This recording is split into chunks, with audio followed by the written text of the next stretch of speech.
నా మనసు నుంచి కూడా వస్తూ ఉన్నాయి. ఎప్పుడు ఊహించని విధంగా, ఎప్పుడు జరగని విధంగా, రాష్ట్రంలో ఎప్పుడు చూడని విధంగా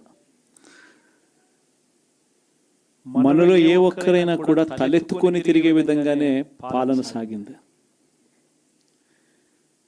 రాష్ట్ర చరిత్రలో ఎప్పుడు జరగని విధంగా ఏకంగా 99% మేనిఫెస్టోలో చెప్పిన హామీలను అమలు చేసి ప్రతి ఇంటికి కూడా ఆ మేనిఫెస్టోను తీసుకొని పోయి, అక్క మీరే టిక్కు పెట్టండి, ఇదిగో మా మేనిఫెస్టో, ఎన్నెన్ని జరిగాయి, ఏమేమి జరిగాయి అని మీరే టిక్కు పెట్టండి అని చెప్పి వారి చేతికే మేనిఫెస్టో ఇచ్చి వారి చేతనే టిక్కు పెట్టించి మరీ వారి ఆశీస్సులు తీసుకుంటూ ప్రతి గడప తిరిగిన పరిస్థితుల మధ్య ఈరోజు కలుస్తా ఉన్నాం. ఇంతవరకు రాష్ట్ర చరిత్రలో ఎప్పుడు కూడా ఒక మేనిఫెస్టోని ఇంత సీరియస్గా ఎవరు తీసుకున్న పరిస్థితులు ఎప్పుడూ లేవు. ఎన్నికలప్పుడు ఏదో పెద్ద పెద్ద బుక్కులు ప్రింట్ చేసేవాళ్ళు, పెద్ద పెద్ద మాటలు చెప్పేవాళ్ళు. ఎన్నికలు అయిపోయిన తర్వాత మేనిఫెస్టో చెత్తబుట్టలో పడేసే పరిస్థితి. మొట్టమొదటిసారిగా రాష్ట్ర చరిత్రలో ఎప్పుడు జరగని విధంగా ఒక ముఖ్యమంత్రి కార్యాలయానికి వస్తే మేనిఫెస్టో కనిపిస్తుంది. కలెక్టర్ కార్యాలయంలోకి వెళ్తే అక్కడ కలెక్టర్ కార్యాలయంలో మేనిఫెస్టో కనిపిస్తుంది. ఏ డిపార్ట్మెంట్కి వెళ్ళినా కూడా ఆ డిపార్ట్మెంట్లలో హెచ్ఓడీలు కానీ, సెక్రటరీలు కానీ ఎక్కడికి వెళ్ళినా కూడా వాళ్ళ కార్యాలయాలలో మన మేనిఫెస్టో కనిపిస్తుంది.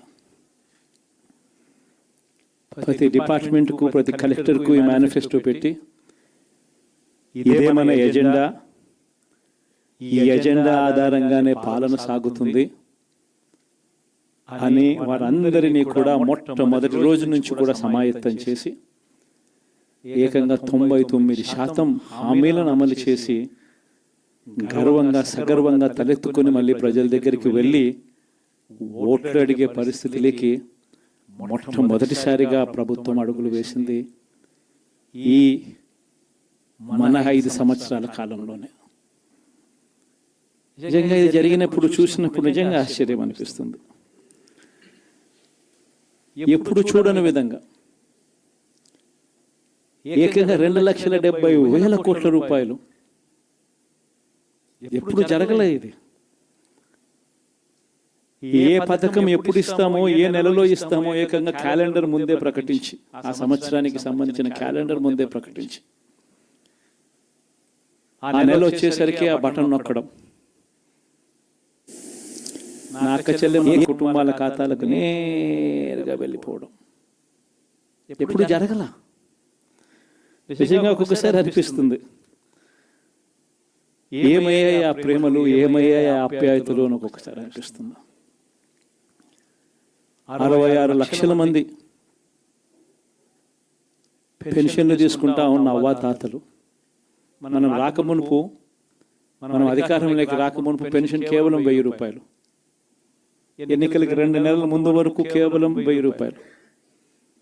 మనం ఏకంగా దాన్ని 3,000 రూపాయలకు పెంచుకుంటూ పోయాం. అప్పట్లో 39 లక్షలు మాత్రమే పెన్షన్దారులు, 66 లక్షలకు పెంచుకుంటూ పోయాం. ఏ ఒక్కరిని కూడా పక్కన పెట్టండి అనే మాట నోట్లో నుంచి రాలేదు. ఏకంగా 66 లక్షల మందికి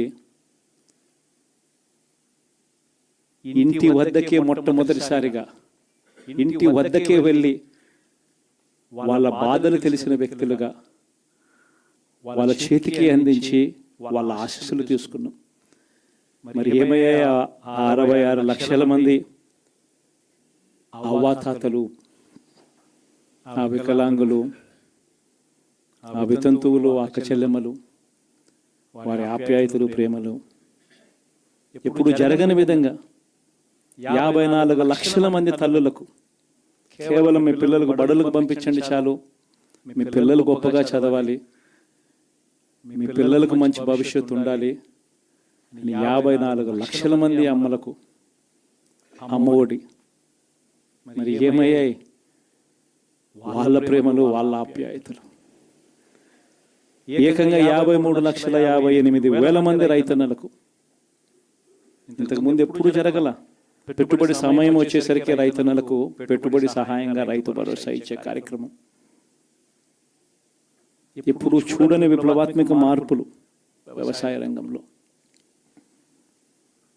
ఏమయ్యాయి వారి ప్రేమలు, వారి ఆప్యాయతలు అంటే అది తెలియదు. ఏకంగా 1,05,00,000 మంది అక్క చెల్లెమ్మలకు 0 వడ్డీ క్రమం తప్పకుండా ప్రతి సంవత్సరం వారికి అండగా నిలబడుతూ చేశాం. ఏకంగా 79,00,000 మంది అక్క చెల్లెమ్మలకు పూర్తిగా అప్పులతో కుదేలైపోయిన పరిస్థితుల్లో అండగా నిలబడుతూ ఆసరా అనే కార్యక్రమంతో అండగా తోడుగా నిలబడ్డాం. మరి ఏమయ్యాయి వారి ప్రేమలు, ఆప్యాయతలు అంటే తెలియదు. 27 లక్షల అక్క చెల్లెమ్మలకు చేయూత క్రమం తప్పకుండా ఇచ్చాం.